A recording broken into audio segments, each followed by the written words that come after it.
l'expérimentation juridique, ou plutôt en matière de politique publique, bon, c'est d'abord une méthode. Ça veut dire qu'on a un problème, on a quelque chose qu'on veut améliorer en matière de politique publique, alors vraiment dans tous les domaines, hein, régalien, police, social, santé, tout, école, instruction, tout.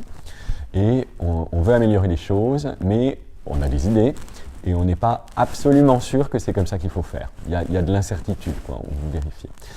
On veut ce que les anglo-saxons appellent une politique publique fondée sur la preuve, pas uniquement sur une intuition, une expérience et tout. On veut être sûr qu'on est en train de faire le mieux. Et pour ça, on va lancer une expérience, donc généralement sur un échantillon.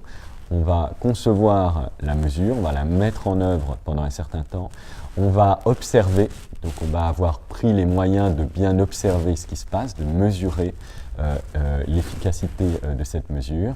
Et puis à la fin, on va prendre une décision. Ah, ça ne marche pas du tout. Parfait, on y va, mais il faut un peu modifier parce qu'on a vu que ce n'est pas exactement ça qu'il fallait faire.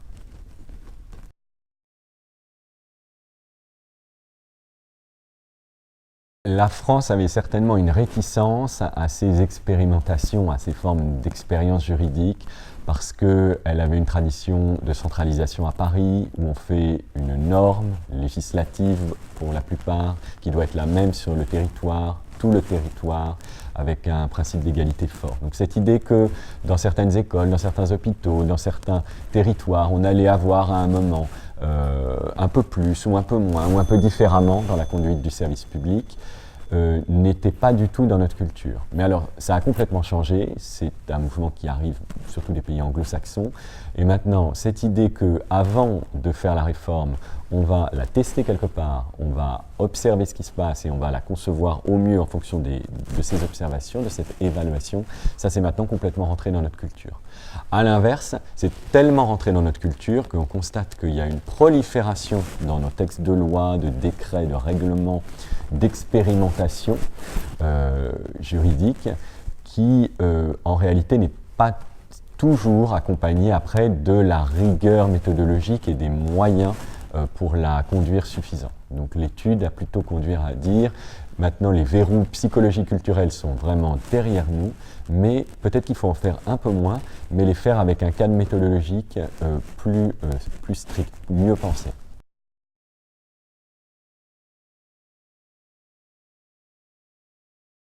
Alors, il faut bien distinguer, les collectivités territoriales ont une véritable appétence pour cette technique, cette méthode de l'expérimentation. Elles en font beaucoup, soit de leur propre initiative sur leurs compétences, soit dans le cadre d'expérimentations menées par l'État de façon classique.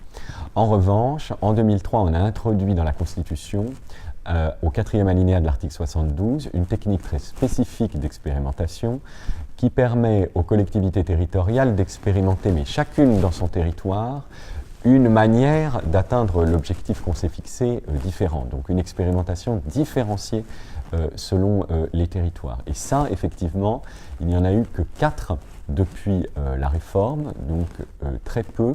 Et ça tient à 2 paramètres principaux. Le premier, c'est que la procédure est vraiment beaucoup trop compliquée et longue. Et donc, dans le rapport, il y a des propositions vraiment de simplification assez fortes de cette procédure qui s'avère vraiment trop difficile à mettre en œuvre.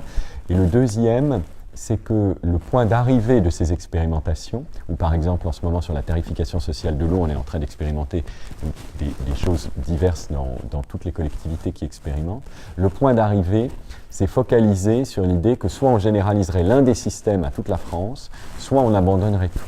Et c'est beaucoup trop rigide, ça exagère d'ailleurs les contraintes réelles juridiques, on n'est pas tenu par une alternative aussi stricte aujourd'hui. Et par ailleurs, des réflexions sont en cours pour permettre une différenciation dans les territoires plus importante. Donc une simplification et un enrichissement des points d'arrivée de ces expérimentations devrait permettre peut-être de les relancer là où elles sont nécessaires.